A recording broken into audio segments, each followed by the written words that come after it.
Letchimy. Monsieur le Premier ministre, la mort de George Floyd a soulevé l'indignation de milliers de personnes dans le monde entier. Elle met en relief le racisme vertébral des États-Unis, première puissance mondiale, dont les germes proviennent principalement de l'esclavage des Noirs. Les nations d'Occident, elles aussi, se sont enrichies sous ces mêmes fondations. Ce sont ces fondations qui ont créé et maintenu vivace dans le monde contemporain le racisme que l'action politique ne saurait tolérer.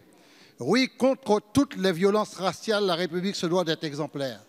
Exemplaire sur l'exigence de justice, de vérité face aux drames humains répétés comme celui d'Amada Traoré. Mais le racisme peut être aussi obscur et larvé par la présence inacceptable de certains monuments symboles de la période coloniale. Ici, à l'Assemblée nationale, je pense à Colbert, le père du Code noir. Par la parole de celui qui, à longueur de tribune et d'antenne, distille impunément la peste qui lui sert d'activité mentale, je veux parler d'Éric Zemmour. C'est tout cela qui fait persister un esprit colonial érigé en système, source d'inégalité et d'injustice de génération en génération. C'est cet esprit colonial qui attise des révoltes qu'il faut entendre et qui exige des mesures exceptionnelles. L'outre-mer est au cœur de ce drame postcolonial. L'injustice au quotidien asphyxie.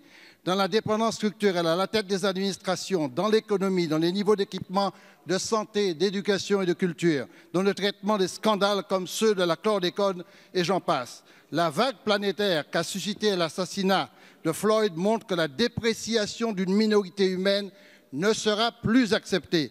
Monsieur le Premier ministre, il est encore temps de donner un sens à ce principe majeur de la Déclaration des droits de l'homme et du citoyen.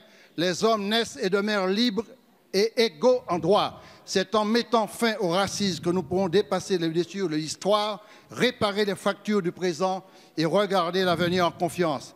Quand accepterez-vous enfin d'oxygéner ce pays? Merci, monsieur le député. La parole est à monsieur Christophe Castaner, ministre de l'Intérieur.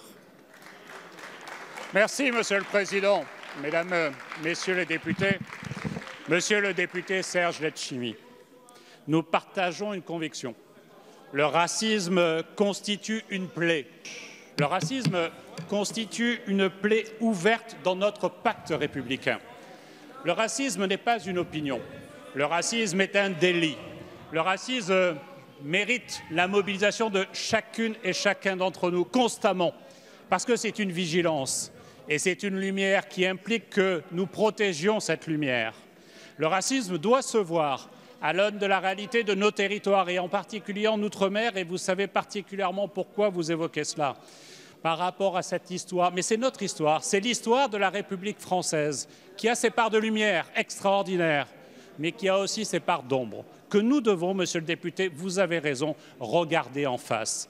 Parce que tout l'enjeu de l'émotion mondiale que nous connaissons suite au décès de George Floyd, c'est d'avoir la capacité justement à regarder la réalité en face, à ne jamais la cacher, cette réalité, à ne jamais la trahir, parce que qui veut la taire la trahit au fond, cette réalité.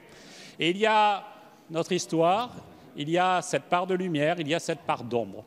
Mais ça n'est pas en déboulonnant, ça n'est pas en abattant des statues, ça n'est pas en dénonçant et en cherchant à opposer les uns les autres que nous arriverons à vaincre le racisme. C'est plutôt en construisant cette société apaisée, cette société, monsieur le député, qui ose regarder dans les yeux sa propre histoire. Et ça n'est pas toujours facile.